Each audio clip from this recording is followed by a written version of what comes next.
Paper checkers के सामने जब ऐसा कोई पेपर आ जाता है ना, तो वो उसको बड़ा पोलाइटली लेते हैं, उसको बड़ा ही मज़े से चेक करते हैं और उसको बड़े अच्छे मार्क्स देते हैं। वो कहते हैं कि इस बच्चे ने इतना अच्छा पेपर किया है, इतनी अच्छी प्रेजेंटेशन दी है कि हमें बड़ा अच्छा लगता है ऐसे पेपर चेक करने के लिए। तो उसमें मज़े की बात यही होती है कि उस स्टूडेंट ने अगर पेपर को अच्छा नहीं भी किया होता ना, तो पेपर चेकर जो है वो बड़े अच्छे मार्क्स दे देता है। बिस्मिल्लाहिर्रहमानिर्रहीम। अस्सलामु अलैकुम स्टूडेंट्स, उम्मीद है आप सभी खैरियत से होंगे। अल्लाह पाक आप सभी को ढेर सारी कामयाबियाँ अता फरमाए। जितने भी स्टूडेंट्स पेपर चेकिंग के हवाले से समझना चाहते हैं ताकि आप लोगों की पेपर प्रेजेंटेशन जो है वो क्लियर हो जाए, आपके सारे कॉन्सेप्ट क्लियर हो जाएं, आप लोगों के साथ मैं बड़ी इंपॉर्टेंट बात शेयर करने जा रहा हूं आप लोगों के पेपर करने के हवाले से।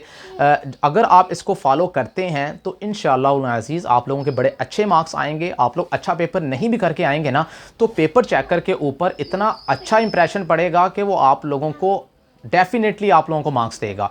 तो स्टूडेंट्स, आप लोगों को सबसे पहली चीज़ जो है वो मैं बता देता हूं। सबसे पहले आगे बढ़ने से पहले वीडियो को लाइक कीजिएगा और चैनल को भी सब्सक्राइब करना मत भूलिएगा।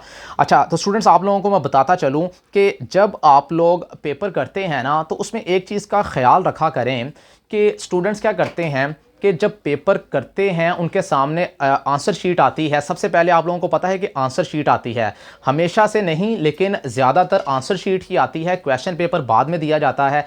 तो स्टूडेंट्स क्या करते हैं कि आंसर शीट आने के बाद साइडों पे जो मार्जिन लाइन होती है उसको लगाना शुरू कर देते हैं। अब मार्जिन लाइन का तरीका भी मैं आप लोगों को बताता हूं कि किस तरह से लगानी है, लेकिन इस चीज़ को समझ लें कि मार्जिन लाइन आपने उस वक्त तक लगानी है अगर आप लोगों के पास पहले आंसर शीट आ जाती है और अगर आप लोगों के पास टाइम होता हो।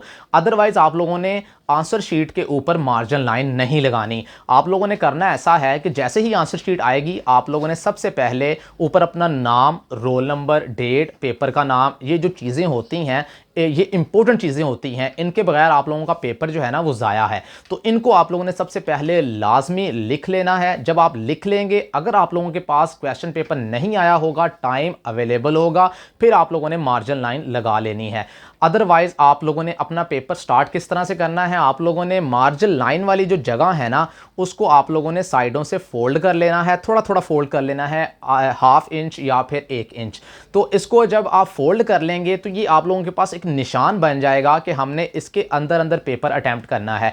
पेपर अटेम्प्ट करने के लिए आप लोगों ने सबसे पहली चीज़ ये करनी है कि जब आप लोग किसी भी क्वेश्चन का आंसर अटेम्प्ट करते हैं, लिखते हैं, तो आप लोगों ने उसका आंसर कंप्लीट लिखने के बाद आखिर में 2 लाइनें खाली छोड़ देनी है। अब आप सोच रहे होंगे कि आखिर में 2 लाइनें खाली क्यों छोड़नी है। वो इसलिए छोड़नी है कि ये एंड पे जाकर हमें इसकी ज़रूरत पड़ेगी, वो मैं आगे जाके आप लोगों को बताता हूँ। तो सारे आंसर आप लोगों ने अटेम्प्ट करने के बाद हर आंसर के दरमियान में, यानी पहले आंसर और दूसरे आंसर के दरमियान में 2-2 लाइनें छोड़ते जाना है। तो जब ये सारा पेपर आप कंप्लीट कर लेंगे, फिर उसके बाद आखिर में आप लोगों ने देखना है कि आप लोगों के पास टाइम बच गया है, तो आप लोगों ने फौरी तौर पर जहां से आप लोगों ने शीट्स को फोल्ड किया होगा वहां पर आप लोगों ने मार्जिन लाइन लगानी है दोनों साइड्स पे, ताकि आप लोगों के पेपर की खूबसूरती आ जाए। उसके बाद जो आप लोगों ने हर आंसर के बाद 2 लाइनें छोड़ी हैं, उन लाइनों के दरमियान में आप लोगों ने एक मार्कर के साथ लाइन लगा देनी है, ताकि पेपर चेकर को पता चले कि यहां तक आप लोगों ने पिछला आंसर जो है वो कंप्लीट कर लिया है, इससे आगे आप लोग नेक्स्ट आंसर स्टार्ट कर रहे हैं।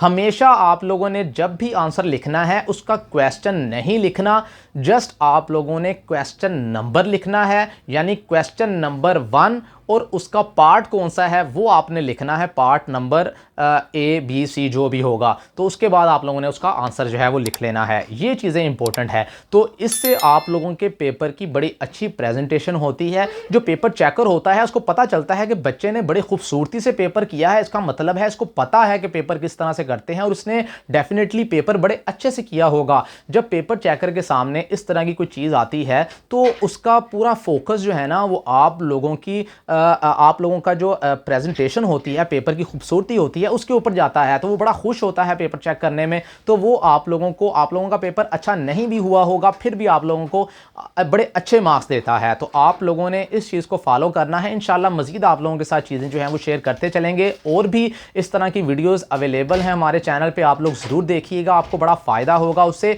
और मज़ीद अपडेट्स के लिए चैनल के साथ जुड़े रहिए, इसको सब्सक्राइब कर लीजिए। जाते हुए वीडियो को लाइक कीजिएगा। अब तक के लिए इजाज़त दीजिए। अल्लाह हाफ़िज़।